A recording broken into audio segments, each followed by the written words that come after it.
So again, welcome to tonight's meeting. You are here to hear about CARB's funding year 24-25 research, what we're proposing to fund in the next fiscal year.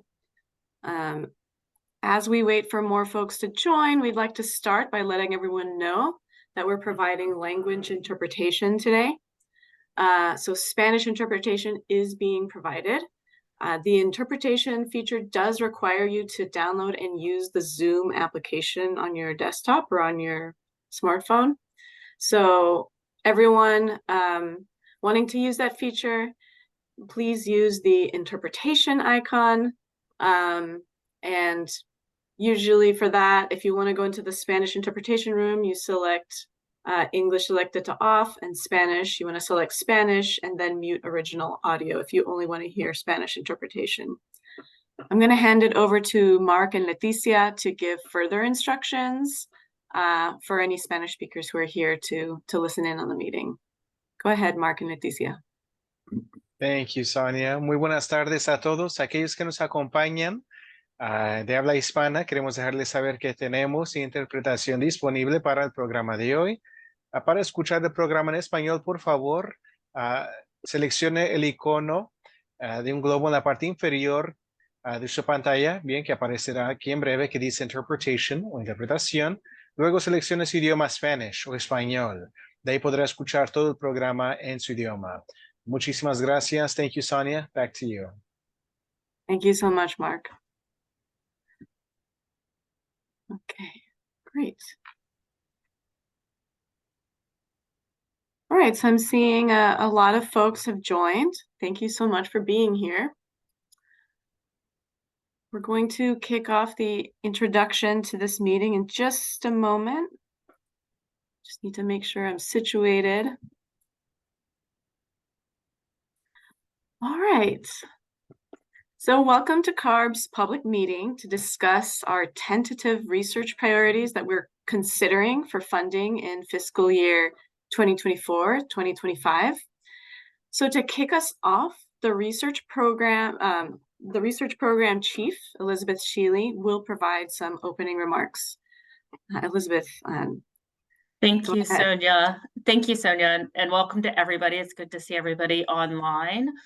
Just to reiterate, the purpose of today's meeting is to get public input on the priorities that we're considering to fund for next fiscal year, so fiscal year 24-25. And these priorities have already been informed by the concepts and comments we collected from the public earlier this year. So thanks to all of you that have already engaged in that process. And while we're not seeking additional ideas for this coming year's research plans, you can submit ideas via our online portal for the next funding year. But today we will keep the conversation focused on the priorities we are considering for this coming year. And those priorities that we present today have also been informed by our triennial research plan, which was developed through a public process and approved by the board in March of 2021. The triennial plan also detailed our commitment to operationalizing racial equity in our research. This meeting is a part of that effort to include more voices in our research planning process and to solicit and incorporate public input before research projects are fully developed. I'll now hand it back over to Dr. Sonia Collier from the Research Division, and they will provide an overview of CARB's research program, the annual research planning process, and a summary of the public input we've received thus far. Thank you. Thank you so much, Elizabeth. All right. So today, first of all, I want to say thank you all for joining this meeting. For today's agenda, we're going to start with an overview of the CARB research program. Then we will summarize all the comments and concepts that we received as part of this year's survey. And we'll briefly describe what criteria we use to select the high priority projects we're presenting today. Then we will present the research ideas we are considering for funding by topic and have a brief discussion after each topic to collect your input. We're going to start today with health and environmental justice, then mobile sources and environmental justice, and then finally air quality, sustainable communities and transport, and climate research topics. Okay, so the legislature created the board's research program in 1971 to support CARB's goals by providing the scientific foundation for effective air pollution control. The research program encompasses all aspects of air pollution, and it plays an important role in meeting the challenges of increasingly stringent federal air quality standards and long-term climate goals. And it also serves as the foundation for effective regulatory decisions. So research program priorities are also responsive to emerging topics and aims to advance measuring and monitoring methods and improving health outcomes. Research projects and topics are identified based on both program needs, emerging issues, as well as public input. So CARB develops our program priorities into research projects that can be completed through in-house research, contracted research projects, which receive research program funding each fiscal year, which is the topic of today's discussion, and through collaborative research efforts with other state and federal agencies and institutions. So as stated earlier, the research program encompasses all aspects of air pollution and covers a really wide variety of interrelated topic areas. The health research program focuses on how CARB can quantify and communicate health benefits for indoor and outdoor air. And for environmental justice research, we focus on how CARB develops and tracks metrics to evaluate changes in health over time and at the community level. Under economics, an overarching concern is how do we equitably accelerate the transition to zero emissions? In air quality, we ask, what are the priorities to understand pollutant exceedances and what mitigation strategies can be developed? And then in support of CARB's climate program, our research aims to support carbon neutrality goals. So we compile information on our past and current research projects and future research priorities into one document called the Triennial Strategic Research Plan. This plan was developed with public input, as stated by our chief, Elizabeth Shealy. And in previous years, we hosted a public research roundtable to get feedback on our proposed research initiatives. So the plan provides a roadmap for our research covering fiscal years 2021 through 2024. It's a great document. It aids us in research planning, and it's a useful tool and reference for everything we're doing in our research program. It is also essential in guiding our annual selection of research projects and in delineating CARB's new research priorities. So one such priority is to identify strategies to operationalize racial equity in CARB's research. So we've started implementing changes to the research program, including greater transparency in our project selection process, incorporating more environmental justice-focused projects and priorities, including more community-based projects, and more projects that include community engagement earlier in the process. We are implementing scoring criteria that encourages multidisciplinary teams and new partnerships. And note that the next plan will cover 5 fiscal years from 2025 through 2030. And there will be a strong public engagement component in the development of that plan. So if you're signed up for our listserv, you'll hear more about that in the future. All right, so I'm going to go over what our annual research planning process looks like. It begins every year by identifying research project concepts through our public concept and comment solicitation. Many of you submitted comments and concepts to that, so thank you so much for staying engaged in that way. We also get input from CARB staff, from board members, and from internal CARB partners and from public agency partners as well. So a final list of proposed projects is presented to the executive office for their approval. We also provide updates to the board on specific projects at their request and create subject matter summaries or presentations. So after projects are approved, we release a solicitation for proposals and we start by looking for talent in the universities of California and California State Universities. And in order to increase the transparency of our solicitation award process and also foster the development of multidisciplinary research teams, we hold solicitation meetings and we leverage online forums like Empower Innovation. So proposals are reviewed and any winning proposals selected and finalized. Once they're finalized, a subset of those proposals are reviewed by the Research Screening Committee, which is composed of various subject matter experts, independent of CARB. They review the proposals and they provide their comments.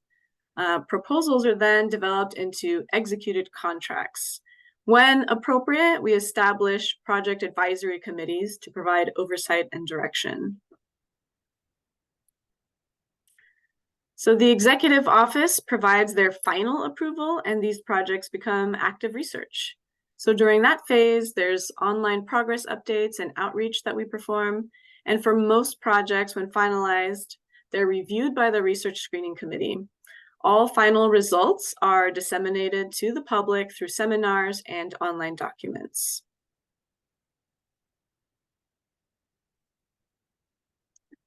All right, so we're going to start going over what we heard from the public during the research comment concept collection survey. As I mentioned in the previous slide, the very beginning of the planning process consists of collecting research comments and concepts from the public. This year, we received a total of 118 concepts and comments.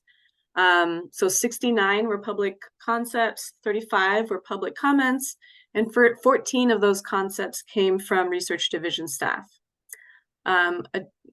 So a majority of the comments, a lot of the people, more than a third of the folks who submitted a comment or a concept were first-time submitters.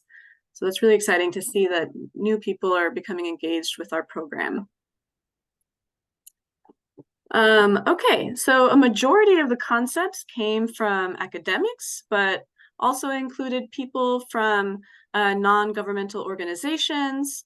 We received comments and concepts from private residents, from industry, from environmental justice advocates, from community-based organizations, from public utilities or other government agencies, and also from private universities.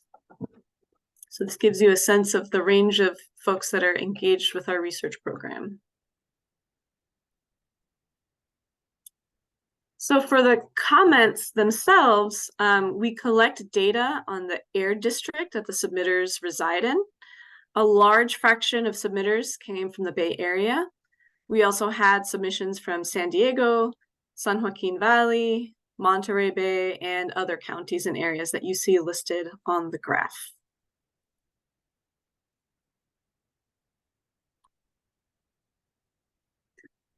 Okay, so those were the statistics of who and from where comments and concepts came from. So I'd like to summarize some of the topics covered by the comments. So under health, we received comments and concerns about fragrances and their impacts on people, the impacts of refinery emissions, and the health impacts of the programs like the low carbon fuel standard. Under air quality, we received a comment about schools and how schools are impacted by nearby sources like airports. We also received many comments on pesticide drift impacts and a recommendation to accelerate how we retire older vehicles with higher emissions. Under climate, we received comments on understanding the impacts of the scoping plan and also looking at the health benefits of transforming our food system to mitigate climate. We also received recommendations and comments on accelerating greenhouse gas reductions and also looking at the real-life assessment of carbon sequestration. We received many comments on the impacts of pesticides on climate and also on the reporting of concentrated animal feeding operations. We received recommendations to accelerate building decarbonization and to also look at the inequities of electric vehicle regulations And then finally, considering how storage batteries can mitigate cost increases from electrification. All right, so we received concepts on a variety of research topics. On this graph, we show the number of public and internal concepts that fit each major research category. In some cases, concepts fit more than one topic, so the numbers adding up to the graph are more than the total because they fit multiple categories. So the top 3 topics include health, climate, and emissions from agricultural activities, followed closely by environmental justice and mobile sources.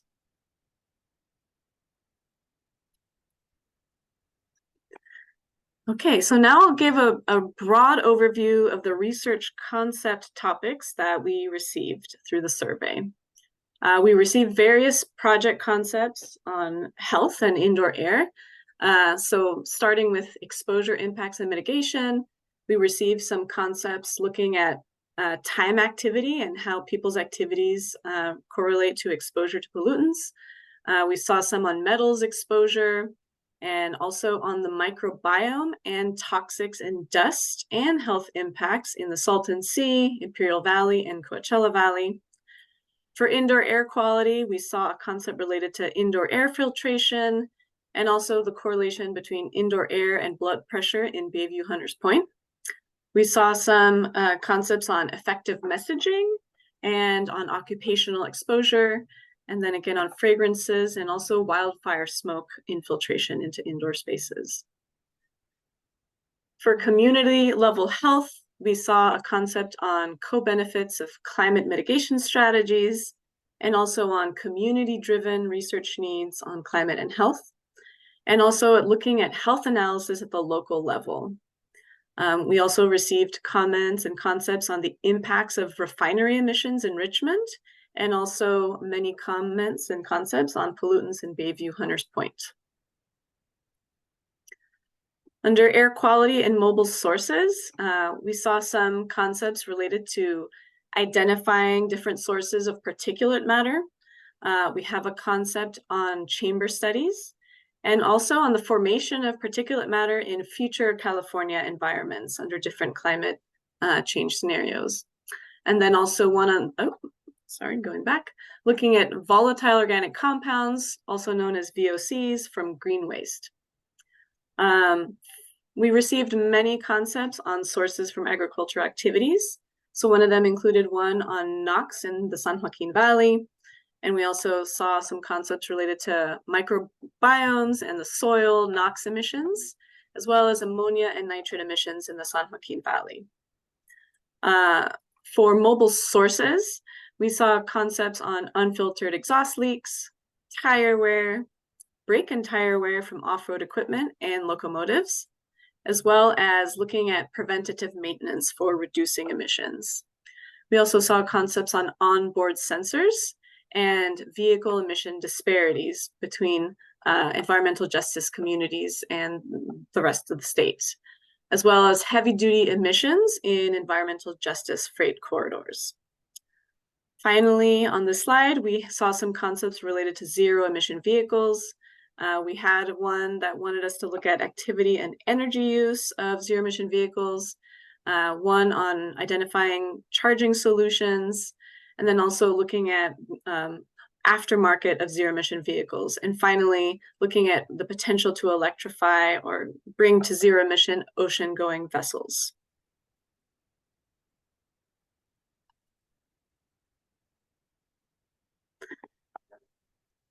Okay, so we had a few concepts that came in that fit under climate and sustainable communities and transportation. So under emission sources, we saw some concepts related to health impacts and trends of oil and gas point sources. We also saw one on the greenhouse gas emissions related to water pumping throughout the state. We saw some concepts related to specialty crops and also on the history of past wildfires and emissions from smokestacks. For mitigation options, we saw a concept on ecosystem service benefits, low carbon feedstocks, one on excess and negative marginal cost of solar electricity, and then also on transitioning the grid. Apologize for that. And then finally, we saw some concepts on converting greenhouse gases to clean fuel, reducing thermal energy demands, and then also looking at parking and pricing to reduce emissions. We saw concepts on reducing building emissions and also improving ventilation in buildings. Great, so that's a summary of all of the comments and concepts that we received. So I do want to acknowledge that we continue to receive many comments and concepts on pesticides. And so I wanted to give a summary of a project that we're currently funding. So as in previous years, this year we continue to receive multiple requests to do research on pesticides. And last year we funded a project in response to the public's request. We have developed and will move forward with a project titled Quantifying and Identifying the Potential Causes of Nitrous Oxide Emissions in California Soils Under Fumigation. And that project is being funded at $600,000. The project will conduct field and laboratory experiments to evaluate fumigation impacts on nitrous oxide emissions from major cropping systems in California. So we will develop modified emission factors for N2O emissions that integrate fumigation effects from California agricultural soils. We'll also identify key environmental and microbial controls on N2O emissions from the fumigated crops and inform potential mitigation options. We're hoping that one of the additional tasks will help us to upscale the observed fumigation impacts statewide to assess the overall impacts of fumigant use in agricultural soils on N2O emissions in California. And the results of this project will really help us inform the N2O emission inventory.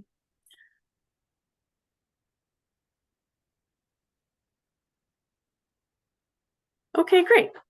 So we're going to start moving into the part of the project of the meeting, where we're going to be discussing the proposed projects. So all of the project concepts and comments that you heard just now summarized were ones that we reviewed very rigorously. And we take these key considerations into account to narrow that list of comments and concepts down to the high priority list we're going to present next. So first of all, we look at program relevance. Will the results easily integrate into CARB's program work, and is it policy relevant? We also look for projects that are novel and push the science, and also that are multidisciplinary. We try to look for projects that address long-term anticipated challenges, and we also look for opportunities to have community engagement component or a strong equity component in the project. It's always helpful when the project is cost effective. We have a very limited budget, and also if it leverages existing efforts. So if we have an opportunity to work with other public agencies that are doing similar work, then that's an opportunity we like to try to leverage and take on. Of course, it has to be appropriate for the timeline and also be technically viable. So these are all things that we examine when we're prioritizing projects. Okay, so here's some really important dates. Right now, we have a poll open that went out when this initial listserv went out, and you can basically rate each of the concepts being considered for funding as high priority, low priority, or maybe it doesn't really apply to the work you do. So that poll is due back to us by November 27th, 5 p.m. So that's a great way for us to quantify which projects that we are considering are considered high priority by the public. And you can also submit written comments, but in the poll, you have an opportunity to give comments, short comments for each project as well. So we'll take all that information and we'll make a final decision about the projects that fit our budget. And then in January, we'll take that final project idea and get it approved by the executive office And then in the February to March timeframe, after we've further developed these concepts into full project concepts, we'll solicit pre-proposals, and as usual, we'll hold a pre-proposal workshop for that research plan.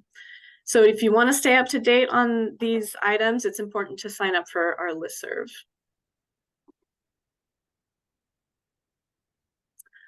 All right, so the topical discussions are next. The project concepts we're presenting next are a result of the comments and concepts received from you and from CARB staff, and also from our review where we applied those key considerations. So they did go through a rigorous review process to arrive at this high priority list.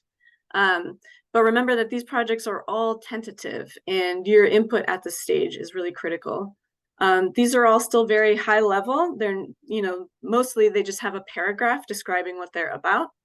And we do have a limited budget and can't fund everything we are about to present. So next, I'd like to introduce the branch chiefs that will be kicking off each topical discussion. So we'll start with Bonnie Holmes-Jen. Hello. Good evening, everybody. And I think I'm supposed to just give a quick update on my branch at this point. So I am the branch chief for the Health and Exposure Assessment branch in the Research Division. And we have 3 sections in our branch that are focused on health and ecosystem assessment, focused on buildings and indoor environments, and also focused on climate and health analysis and library services.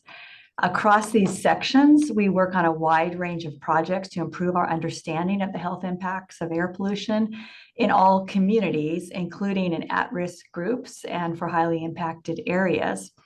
We're involved in health projects related to indoor and outdoor air quality, climate, wildfire impacts, building decarbonization, and other areas. And we also use qualitative and quantitative tools to conduct health analysis so we can better understand the health impacts of the agency's air quality and climate programs. And we specifically conduct quantitative and health analysis of a wide range of health outcomes. And I'll talk about that in a moment for our regulatory programs.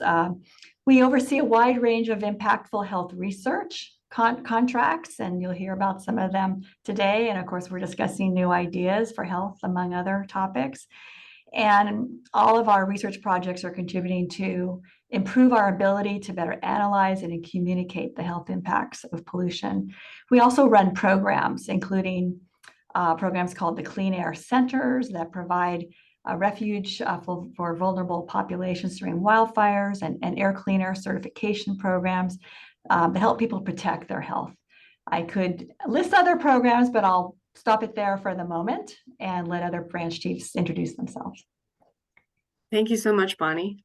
So next I'll introduce Jorn Herner. Jorn, go ahead. Thank you, Sonia, and good evening, everyone. Thank you all for taking time today to meet with us. So in my branch, we have some broad themes that we're working on that includes the research planning that we're doing today, and also research communication and outreach. We do all the mobile source related research for the division. And then we also do the greenhouse gas monitoring research, meaning using ambient measurements and remote sensing to quantify, detect, and mitigate greenhouse gases.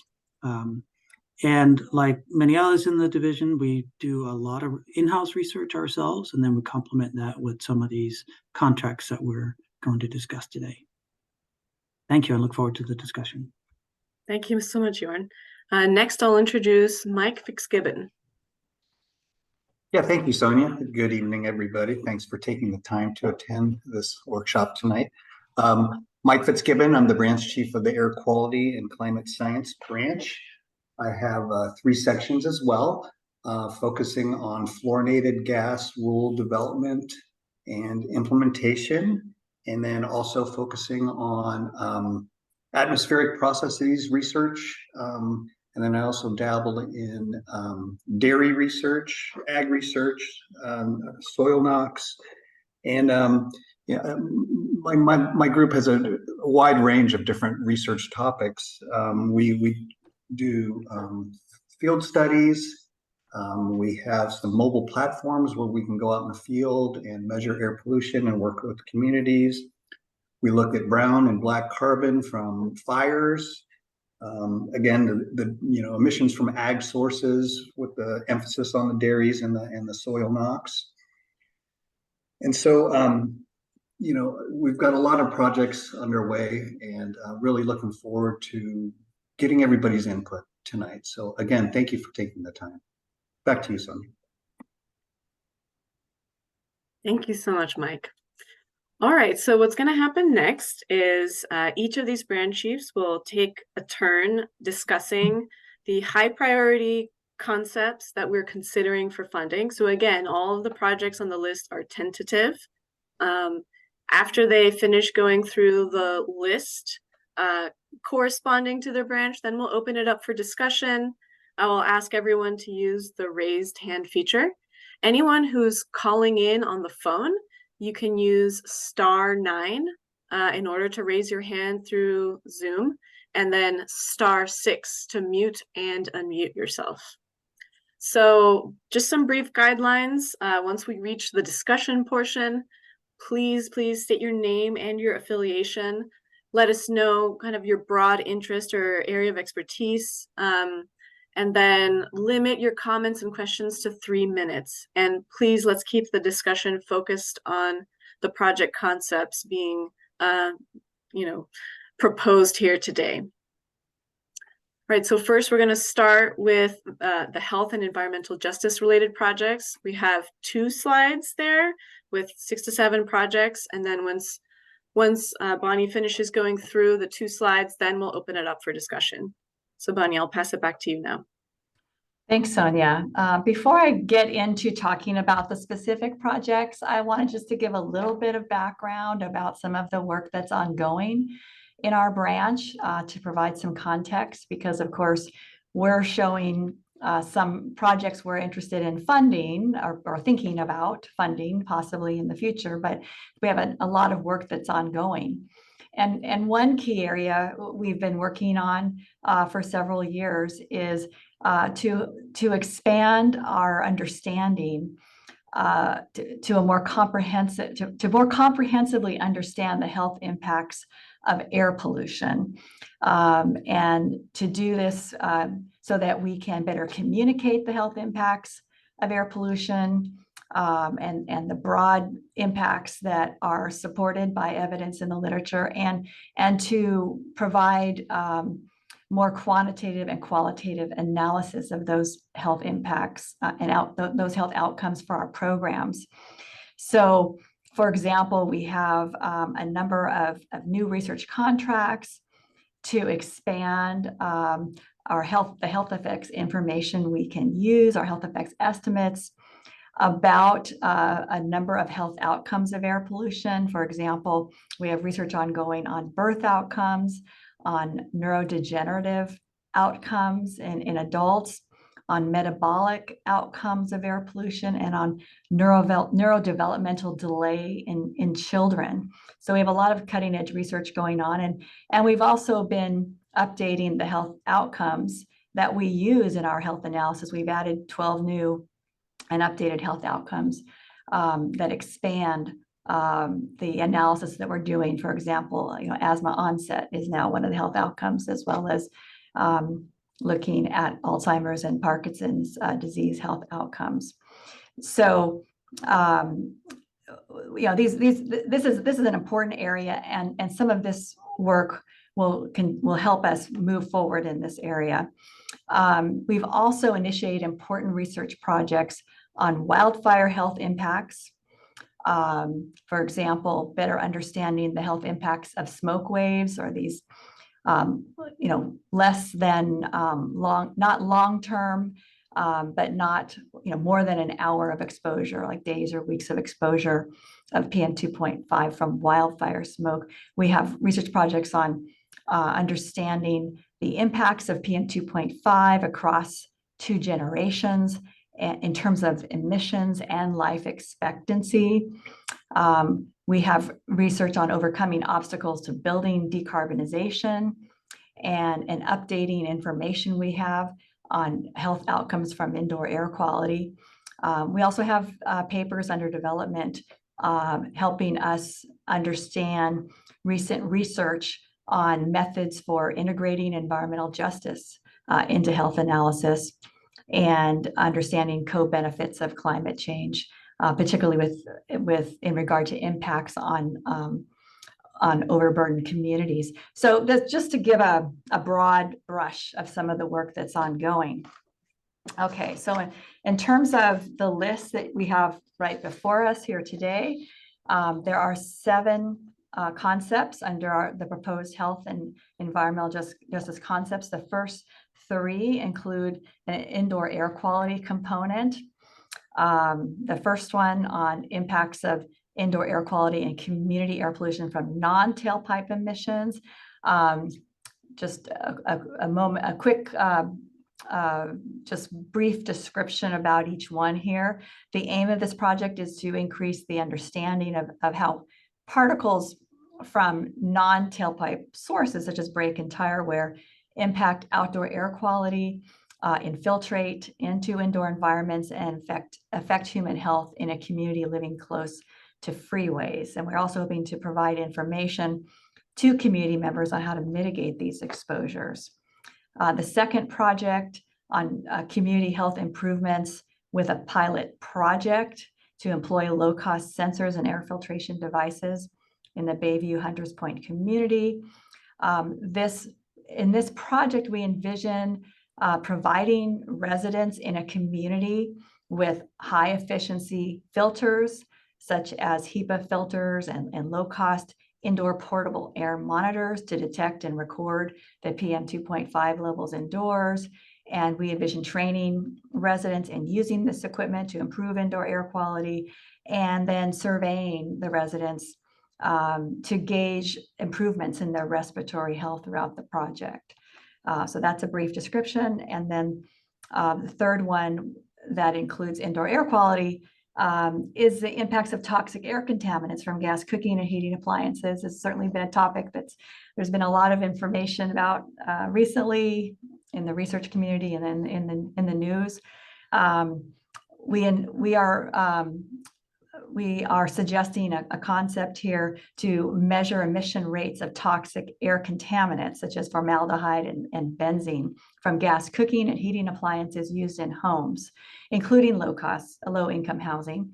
And the goal is to estimate the impacts of these emissions on indoor air quality and outdoor quality and health, and assess the benefits of zero-emission appliances. So I'll move to the next page. And yeah, for these concepts that are listed, the first couple are focused on climate adaptation and the co-benefits of greenhouse gas reduction programs. Okay, sorry about that. The first one is actually focused on improving health analysis methods that we use in evaluating our rules and programs. And then I'll move on to the climate adaptation.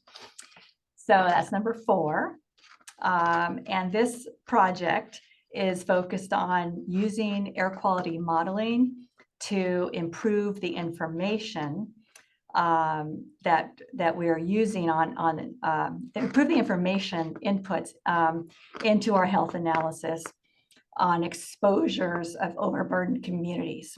So we want to improve exposure information, particularly with regard to highly impacted communities. We also want to estimate health information at a more local level in overburdened communities, again, as an input into our health analysis, and this would be done using statistical methods. We're also adding a component on ground truthing of air quality data at a local level with community provided information, and an aim to investigate methods to account for some socioeconomic factors that are affecting health. Okay, so then now we have 3 more projects. The next 2, 5 and 6, are focused more on climate adaptation and greenhouse gas reduction. Number 5 is collaborating with communities to find ways to cope with heat and reduce health impacts. So in this concept, we would like this project to help us understand better the health benefits of specific climate adaptation strategies. And in this case, we're thinking of focusing this on heat reduction as an adaptation strategy. But we want this project to be kind of a case study, again, focused on heat reduction.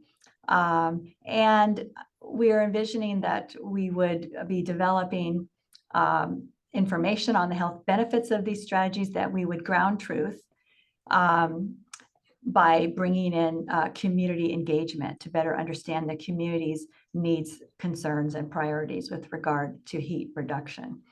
And the aim of this would be then to get to determine important health information that we can use to measure the benefits of heat reduction and to ground truth that, and with community input and prioritize strategies that take into account community concerns. Number 6 is focused on improving the assessment of the health benefits of California's urban green spaces. And this project is focused on helping us better understand the health benefits of a specific climate greenhouse gas reduction strategy, and that is urban greening. So we would use up-to-date information about green spaces and tree canopy in California to quantify the benefits of California's urban green spaces. And the kinds of benefits you want to quantify are health benefits, heat mitigation benefits, energy savings, and air pollution reduction benefits. And we would use this information to develop a methodology to calculate the benefits of future scenarios to reduce greenhouse gases through urban greening. And then the last concept here is focused on impacts of dust emissions on priority communities with a focus on the Salton Sea. And in this concept, where the researchers would identify and model current and future sources of windblown dust in Salton Sea communities, specifically determine how to characterize the dust concentrations and composition and understand the potential for health effects from exposure to the dust sources. And also the researchers would use this information to help model dust effects in other areas of the state. So that is a quick rundown. I've probably gone way over your time, Sonia, but I hope that's helpful rundown of these concepts. Thank you so much, Bonnie. All right, so we're going to open the floor for questions and comments on the 7 projects that we're considering for funding. So please use the raised hand feature. And if you're calling over the phone, please use *9. So I see one raised hand right now, allegedly Auja. Please go ahead and unmute and remember to give us your name and your affiliation and keep your comments to 3 minutes or less, please.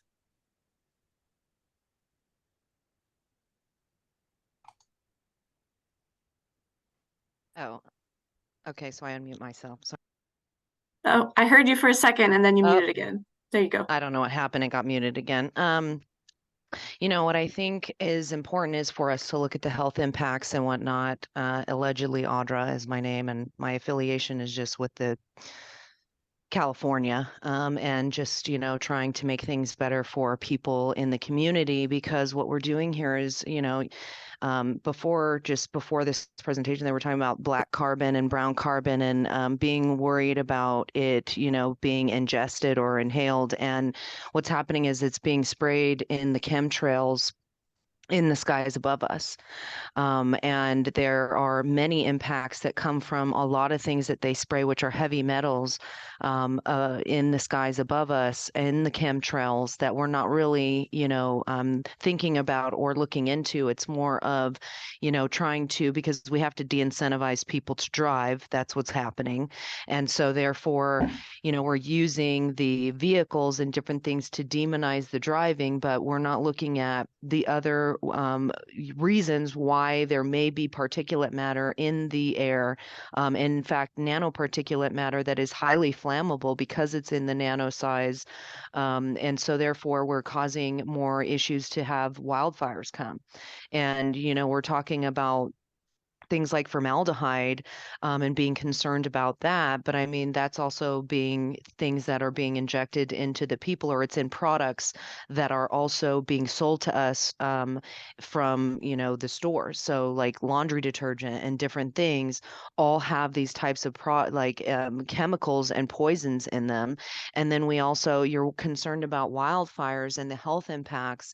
But we have lithium batteries that we're trying to get people and encourage them to get and be in, but be it through a electric vehicle or putting up different means of having battery powered operated stuff for energy use. And those are totally toxic. So you're talking about the toxicity from the dust at the Salton Sea, but that comes from mining lithium, right? So it's like we're not really looking at the real issues. It's like we want to talk about all these things, which is nice, but on the same hand, we're completely ignoring where many of these factors could be coming from. But if the plan is to, get people out of their cars, get them to walk and bike and have this scarcity that the, planet is in a doomsday, I mean, we need carbon. It actually helps everything flourish. It helps life get better. I mean, it's what makes things green. The plants recycle it and we get more oxygen. So many of these things are based off of lies. And, you want to look into the health impacts, but we're not really looking at it into everything that this could be coming from. And that's very negligent because this is based off of fraud, waste, and abuse. And we're spending the people's money that work very hard to, help the society around them. But what we're doing is paying for our own demise, and it's all based off of lies. And that's what I don't understand, is that we can't look into the real reasons why there are these health factors. Okay, thank you so much for your comment, allegedly, Audra. Do we have another question or comment? And I'd like to remind everyone that we are limiting comments and questions to 3 minutes. Can you hear me? Who is speaking right now? Oh, Consuelo, are you speaking? That's me. Yes. Go ahead, Consuelo. Okay, gosh, that was an excellent first call, allegedly, Audra. That was amazing. My concerns are the same in our county, San Diego County. We have, our county legislators who are still allowing Roundup to be sprayed. That was one of the biggest the largest lawsuits was from Monsanto. I mean, I don't get why our great state of 58 counties is still allowing for that to even be sold at Home Depot and various places in the state. So that's a major concern. Another thing I wanted to bring up was the food systems to mitigate climate. Okay, the First Peoples did this without government climate controls interference. I wanted to bring that up. And you guys mentioned something regarding the microbiome impact. It's like the microbiome in our human gut, or I don't, is that what you guys were referring to? Because that's like us. So is that like, are you going to limit us? Because we are essentially, we carry that microbiome in our gut. Let's see, pesticides, yeah, like Roundup. Let's see, what else did I have? Yeah, that's pretty much what I wanted to say, and basically ditto to everything that the first caller said. Audra, the alleged Audra, she was awesome, on point, lady. I hope I get to know you one day. Thank you so much for listening. Thank you so much. Thank you so much for your comment. Lillian, I see your hand. Please go ahead. Hi, good evening, everyone. Lillian Garcia with United for Justice. Our advocacy has been from the border of Calexico, southern border, to the Coachella Valley. And first of all, I would want to just commend research staff for putting this together. And as many of you know, Saltancy has been a big talk for many decades.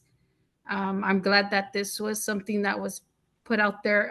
If a lot of you are not familiar with the history of the Saltancy, we do have, I've told this to a few people already, including a few universities, is that the Saltancy is kind of like a candy shop, right? Because we have everything.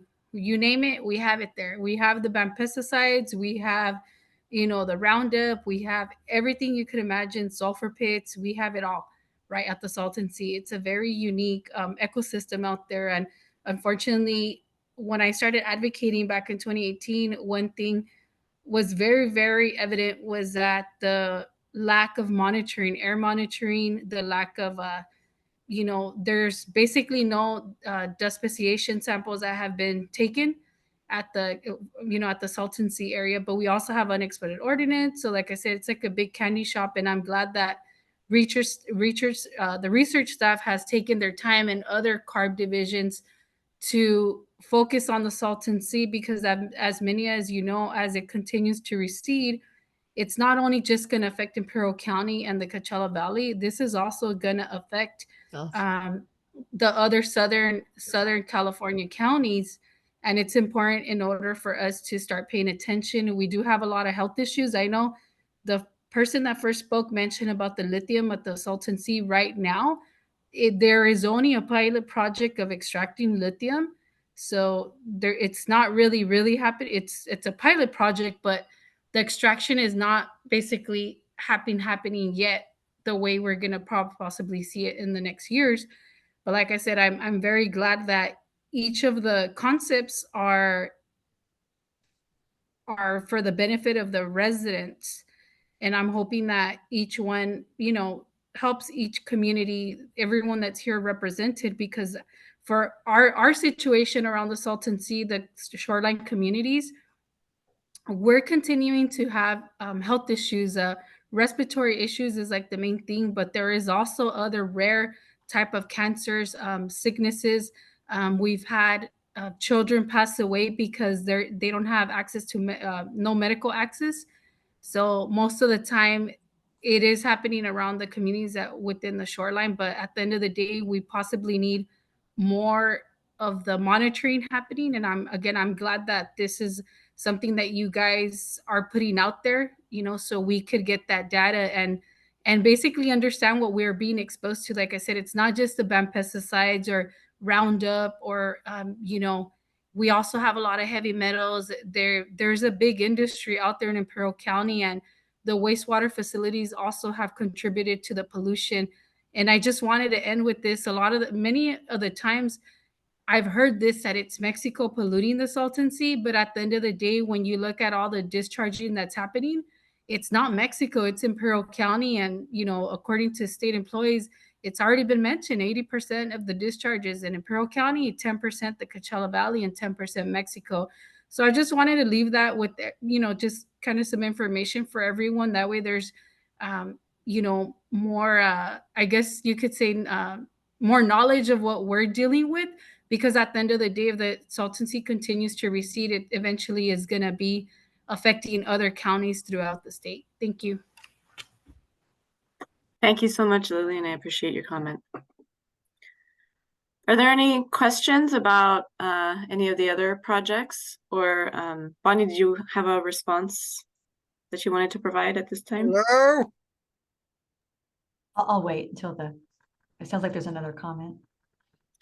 I see someone named Sue Henkin. Oh, Yeah. sorry, typo. I will also submit a letters later amplifying my remarks. But on the pollution measurement issue, the last time I looked, CARB was measuring 3 or sort of 4 greenhouse gases, but there are 8 greenhouse gases that that you should really be monitoring all of them. The biggest one being water vapor, which I don't know if you even know about. Then there is carbon dioxide and methane, of course, nitrous oxide. I think you're measuring that. But then PFAs, PFCs, that sort of thing.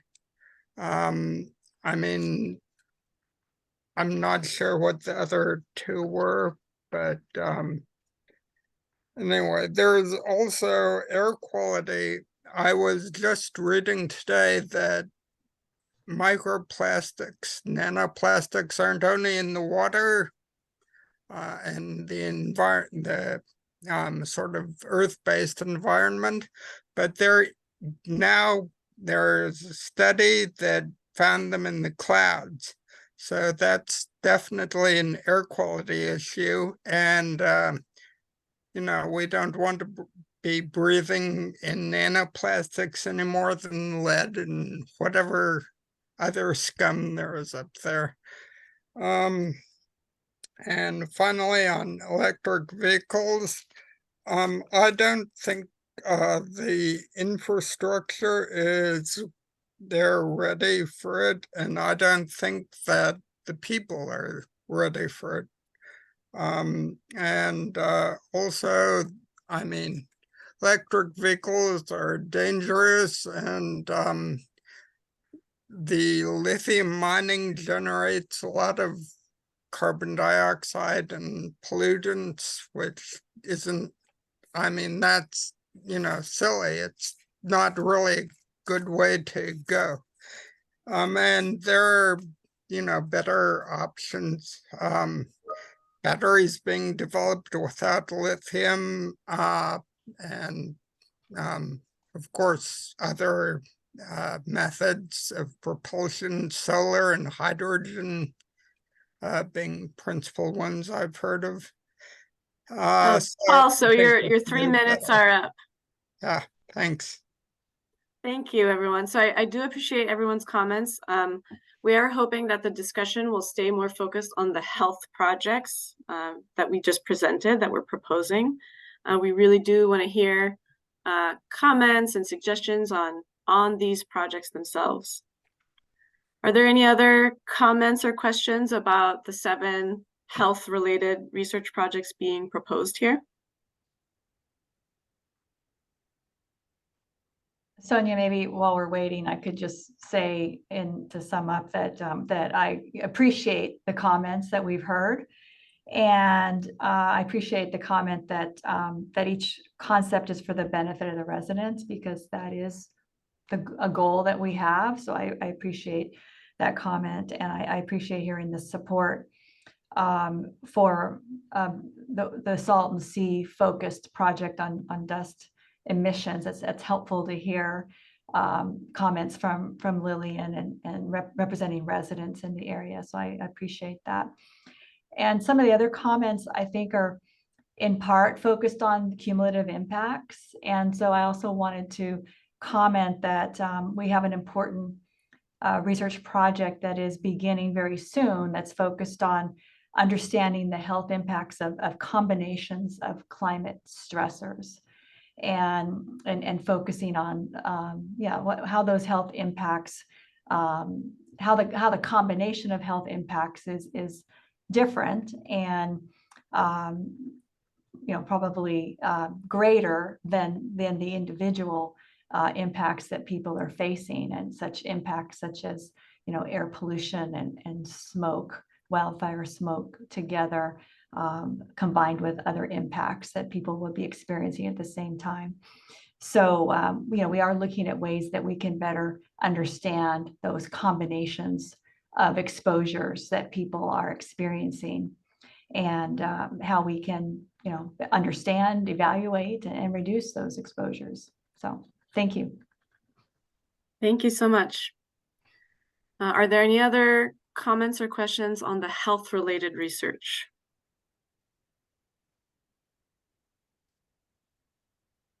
All right, seeing none, we're going to move on to the proposed mobile sources in environmental justice research. We have 4 projects being proposed, and I'm going to turn it over to Jorn Herner to go over these projects. And then after Jorn is done describing the projects, we'll open up the floor again for questions and comments on these projects. Thank you, Sonia, and hi again, everyone. So we have a really broad mobile source emissions research program, and at the highest level at this point, I guess you can describe it as work to help us limit or reduce emissions from internal combustion engines that are still around and that will continue to be with us for a while. And then secondly, inform the transition to zero emissions wherever possible. And within those 2 broad categories, there's a lot of sub-themes, if you will, that we're working on. And so this list that you see right here fits into those subcategories of those 2 larger themes. So if you don't see something within a certain area, it's because maybe we're already working on it. An example would be a huge issue is still NOx from diesel engines. There isn't anything on that being proposed this year. That's because our current portfolio is in that area is big enough, and we're waiting to get more results before we continue that particular theme. And you will undoubtedly see more work in that area in future years. So with that, I'll talk a little bit about each of the 4 projects. The first, determining energy use patterns and battery charging infrastructure for zero emissions heavy-duty vehicle and off-road equipment. It's really important to understand the use patterns of a zero-emission vehicle to understand what type of batteries are needed, and also how often do they need to charge, and therefore where do you need to put these, where do you need to develop the infrastructure to charge them so that they can keep operating. The second one is addressing a slightly different issue, evaluating alternative charging solutions for zero emission off-road equipment. Off-road equipment is often operating in places where there isn't wires, and so you can't necessarily plug in. But if you are going to get that equipment to be zero emissions, somehow you need to get electricity to that area. And then there's some innovative proposals to figure that out, whether you bring in batteries that can charge other batteries, or whether you use fuel cells. And there's some different trade-offs between those. So this study will start exploring those possibilities. And then, excuse me, Project 10, now that tailpipe emission is so low, one of the major sources of direct particulate matter emissions from motor vehicles is from tire and brake wear. And we have been doing work for the last 5-6 years characterizing tire and brake wear from the on-road motor vehicles. We've updated our inventories, and we're learning a lot more as we continue to move along. But we have not done much on off-road vehicles, and off-road vehicles are also an important source of tire and brake wear. So this is our first attempt at starting to quantify that. And then the final study is tracking vehicle emission disparities using remote sensing devices across California communities. And what this is a remote sensing study in a location in Los Angeles where we can get tens of thousands of emission rates from light-duty vehicles. The state has been doing this for a quarter of a century, and so we have a very nice timeline, and we're able to understand the extent to which the regulations that we pass are translating into real emission reductions across the California fleet. And we can also pair this information with the origin of the vehicle to tease out the difference in pollutant levels from vehicles in different communities. So that's a really quick description of those four. I'd be happy to take any questions. Thank you so much, Jorn. All right, we're going to begin the discussion again. We're asking folks to please stay focused on, in this case right now, the mobile source projects that are being proposed here. Allegedly, Audra, you have 3 minutes for your remarks.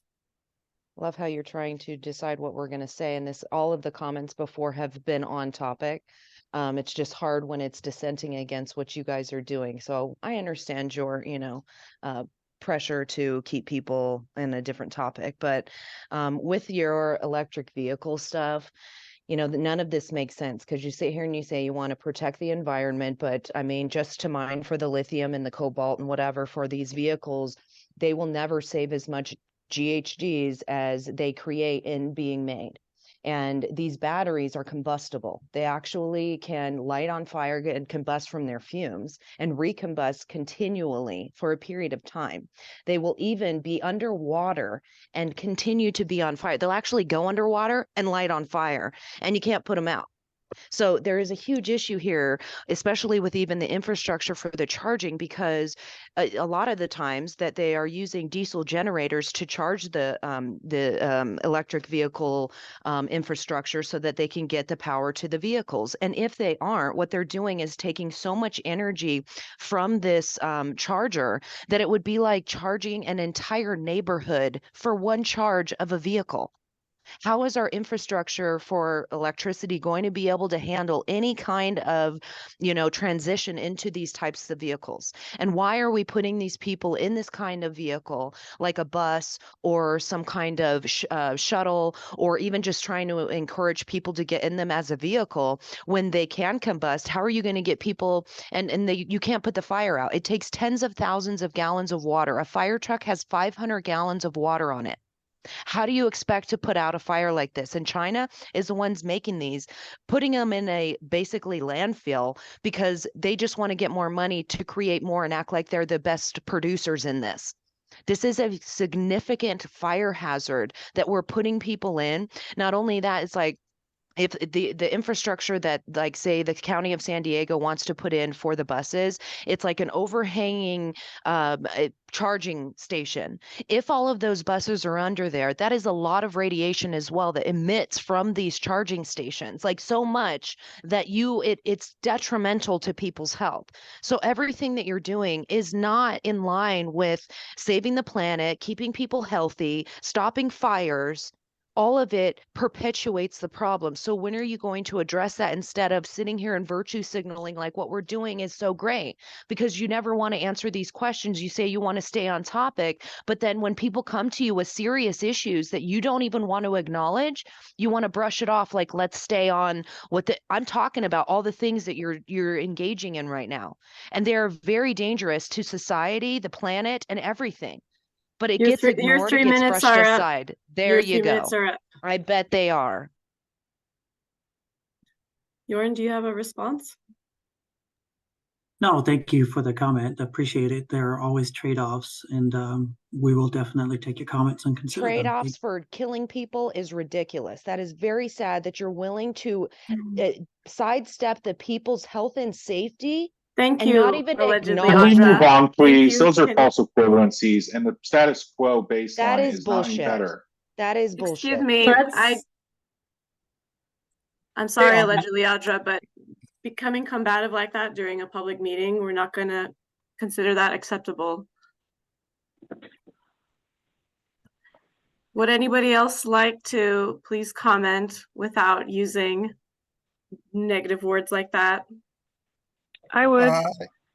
Yes. Um, I mean, the one thing I think I heard Audra point out that was definitely on topic was about the lithium batteries catching fire, and that really does have to be taken into account because, that's going to affect the energy use patterns as well as the lithium and all the emissions that result from mining it.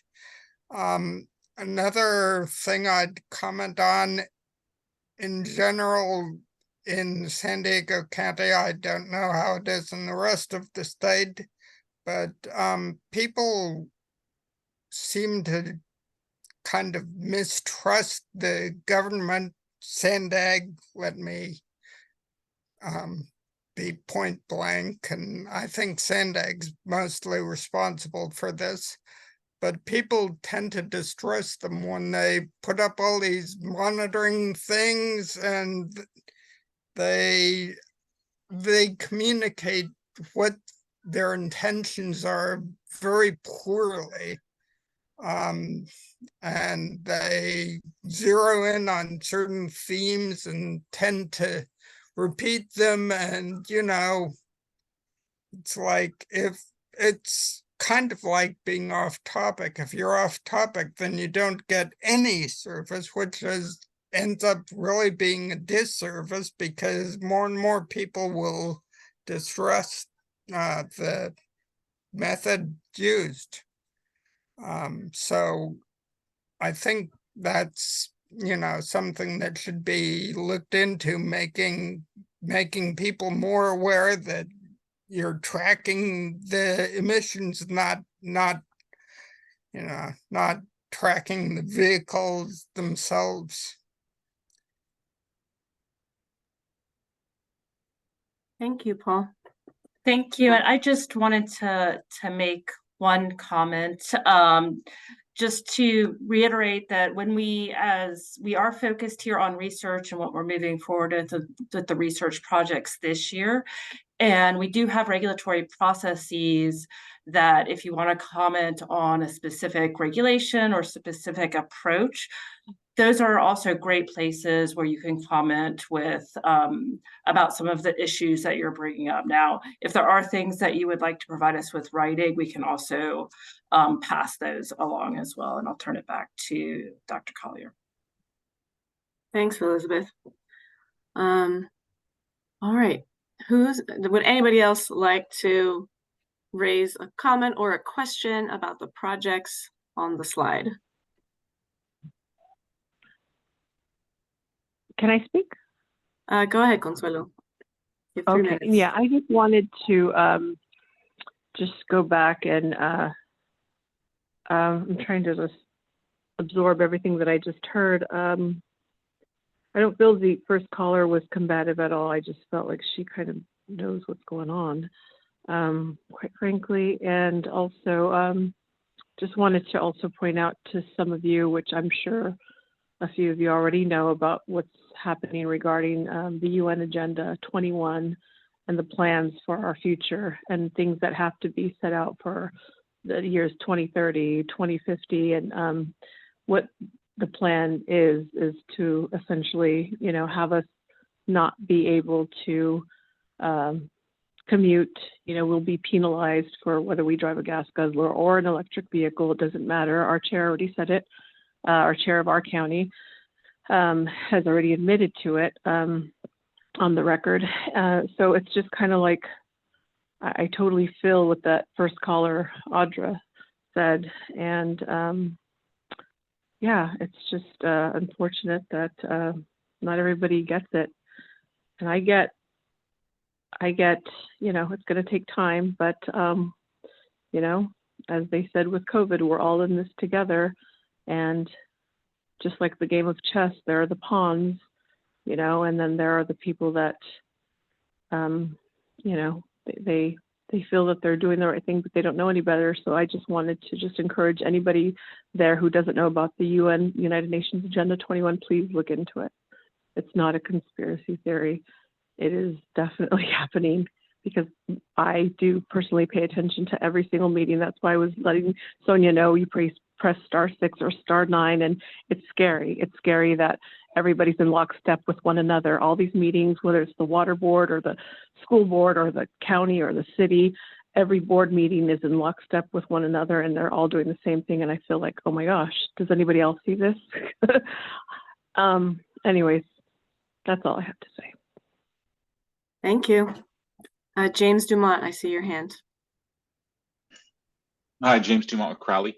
I'm curious about what you're looking at for number 9, evaluating alternative charging solutions for zero emissions off-road equipment. Is that looking at like agricultural equipment, or could it be for commercial harbor craft, or port operations, locomotives? Like, what type of area do you think that'll go towards particularly?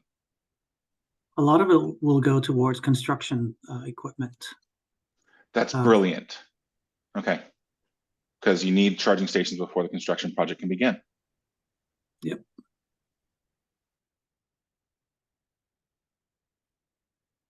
Thank you, James. Are there any other questions or comments on the mobile sources projects being proposed here? James, is your hand still up from before? Okay, thank you. Nope, sorry.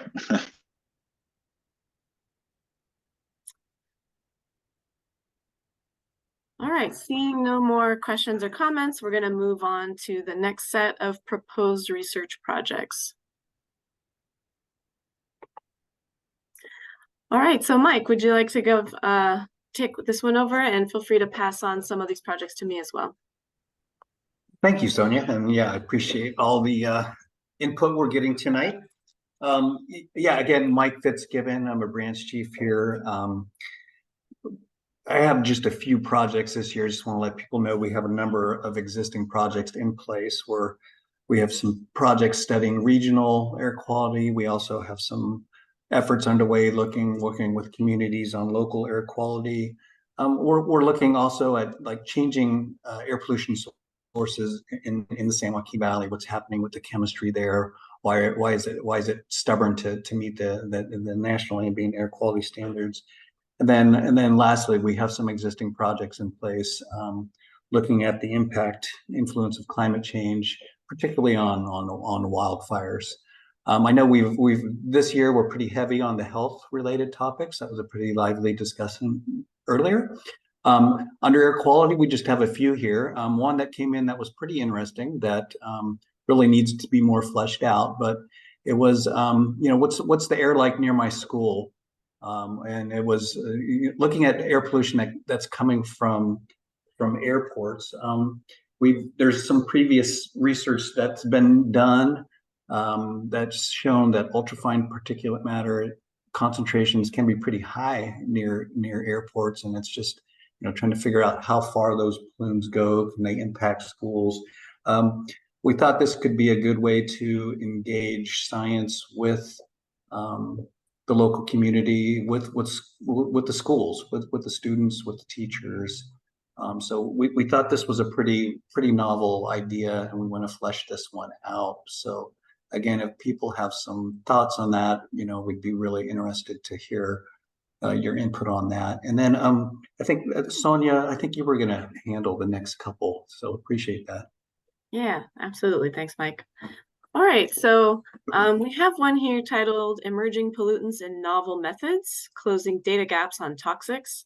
So this is going to be a white paper project, or if we fund it, it would be a white paper project to centralize all the known information on emerging pollutants of concern, and also summarize any potential monitoring methods that could help CARB and other agencies and communities characterize where exposures may be occurring. There's always new emerging pollutants that we're always looking out for those, and also as technology gets better, sensors get cheaper and easier to deploy. It's good to keep a record of how that landscape is changing and how we can change our monitoring strategies. So the white paper would help us create a detailed roadmap to implement new monitoring strategies and accompanying analysis strategies to better respond to community concerns around exposures to airborne toxics and carcinogens. So for project number 14 on this list, we have one on increasing public transit ridership. So this project will synthesize strategies that agencies should prioritize to help reverse transit ridership decline. And so it will assess associated costs and benefits of these strategies and what different riders can do and also agency, operators can do to reverse the trend. Okay, so we're gonna open it back up for discussion to talk about these 3 proposed projects. So as before, I'll take raised hands, and as usual, you have 3 minutes. Audra, I'm sorry, but I'm not gonna let you speak again after using bad words before. We wanna keep the conversation civil. So can I take the next speaker after Audra, please?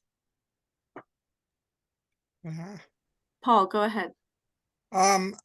Okay, on the ridership of buses, I don't know if you're from San Diego County, but speak of air quality, I mean, the biggest or a huge deterrent to ridership is people who are obliged to walk in the vicinity or directly behind buses, which basically stinks. And, that's one thing you really need to work on, cleaning up that ugly diesel smell. As for these unknown pollutants, these unknown toxic things, my own opinion is the biggest problem there is money, the big corporations that control these things. And they're the ones who'll be blocking any meaningful research, and I'm sure they'll do their best to block any efforts to, control these things.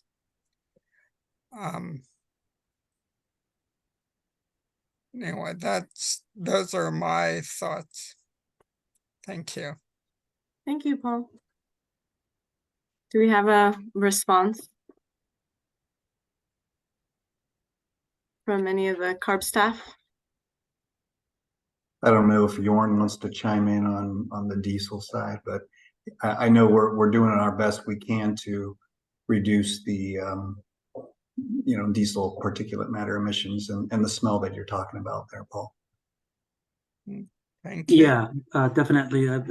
We have a huge effort to reduce diesel emissions, and diesel vehicles are now required to have diesel particulate filters, and we're also spending a lot of incentive funding trying to help folks replace their diesel engines with cleaner options. So you're exactly right. The old ones are stinky, and we're working very hard to clean them up.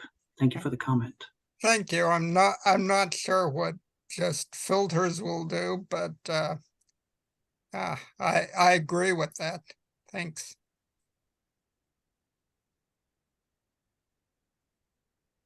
Oh, if I can add one more comment about lead near schools. We have a guy in San Diego, Robert Gurman. He comes to the Board of Supervisors meetings regularly to denounce lead at airports in particular that are located near schools. And so I guess the lead is traveling at least half a mile or a mile. Not good. Thank you. Thank you for that comment. Yeah. So Audra, if you agree to please use, to not use inappropriate language, we'll let you unmute and make a comment on the current projects being proposed. I won't, and I will rescind that, but it was, crazy what was going on because you guys don't like what you're hearing. And I understand that it's hard to listen to, but you need to take the public's comments, especially when it's so dire. And it's just sad that you won't accept it as something that we need to look into. But the whole fact of increasing this public transit ridership to help reverse the decline. I mean, the problem is that not that transit doesn't go everywhere and they want people to use it, but it's not conducive for people to get around in a fast manner. It takes actually 2 or 3 times longer to get anywhere. And in addition to that, like I was saying before, the lithium batteries that you're putting in these vehicles and or buses or shuttles are putting people in danger. So they're not able to, and you're not telling them. It's like if we go into a building and there's cancer causing agents in there, there'll be a Prop 65 sign. And there should be something to let these people know that if you're on a bus and somehow there's a collision, you may not be able to get out of it.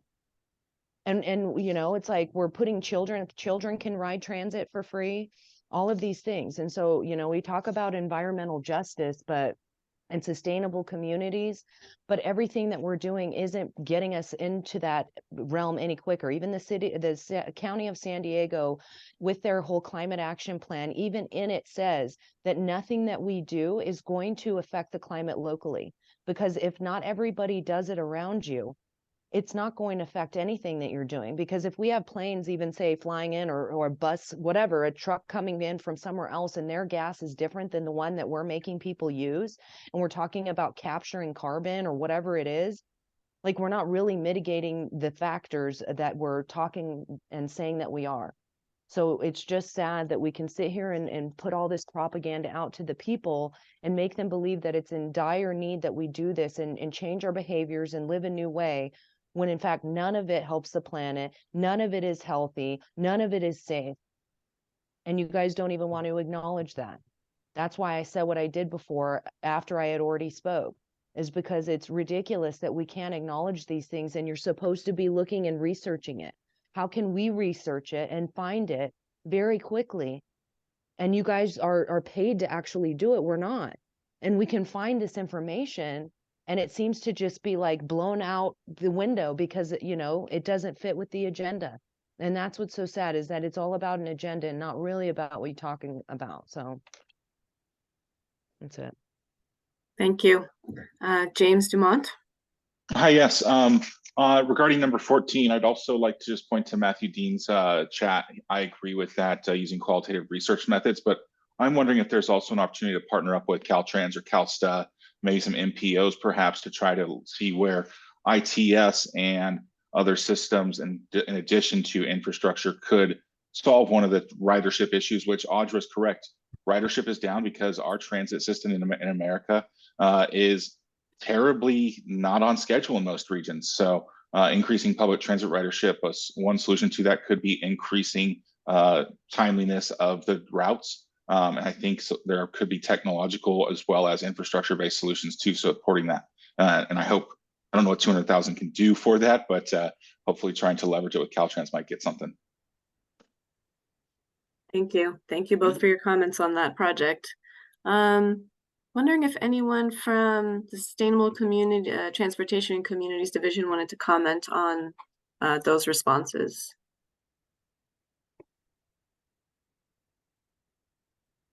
Okay, if not, we have definitely noted those comments and we'll pass those on for this project, for this potential project. All right, so these are the last of the high priority projects that we're considering for funding. We have a few more projects that we're considering, but they're much more tentative than the first ones. So on this slide, we're presenting some projects that are, again, very tentative. They're here because we received some interest in them, but additional information is needed, or we're waiting for current investigations to end before we could more clearly formulate these concepts. The first one on the list is a chamber study that would look at specific atmospheric chemistry mechanisms that impact areas like the San Joaquin Valley. We fund studies like this periodically to help update our models. And our models help us understand on a regional scale how our regulations could lead to air quality improvements. The next project on the list is on the impact that the smog program has had on cleaning up our air. And then the next project on the list is on health analysis. As Bonnie mentioned, we have funded various projects in the past few years on this topic and are interested in continuing to expand that. So health analysis helps us quantify the benefits of our regulatory actions and keeps our programs focused on our main mission, which is to protect public health. So for the next item, we're currently funding a few projects focused on the Imperial Valley area and the city of Paramount. Those are community-focused projects that will develop a research roadmap for the future. Once those projects finalize, we can leverage the results to design future research project based on community needs. But those projects are still in progress. We have an additional concept on better understanding how smaller heavy-duty vehicle fleets could join the Advanced Clean Fleets program. And we're also interested in continuing to research emissions of nitrogen from agricultural activities and to fund research that supports AB 1757 nature-based solution targets. In both cases, we're waiting for recommendations from expert panels. So these are just some of the additional projects that are more tentative than the first list. The first set of projects that we discussed are the high priority items. So I just want to remind everyone that we have a poll where you can comment and sort of vote for each of the projects that we presented today. And you can also submit any comments in writing to our research email. So I'm going to go back to that slide so you can see what that email looks like. And so with that, I want to thank everyone for being here today, for being engaged. And again, please stay tuned through our listserv. Send us an email if you have additional comments, and then please use the poll to give us a sense of which projects you find are really important. And we're going to use that information to come up with a final list and send that out for approval. Great. So thank you so much. We really appreciate everyone coming to a meeting this late in the evening. And I wish you all a great rest of your evening. Thank you. Thank you, everyone.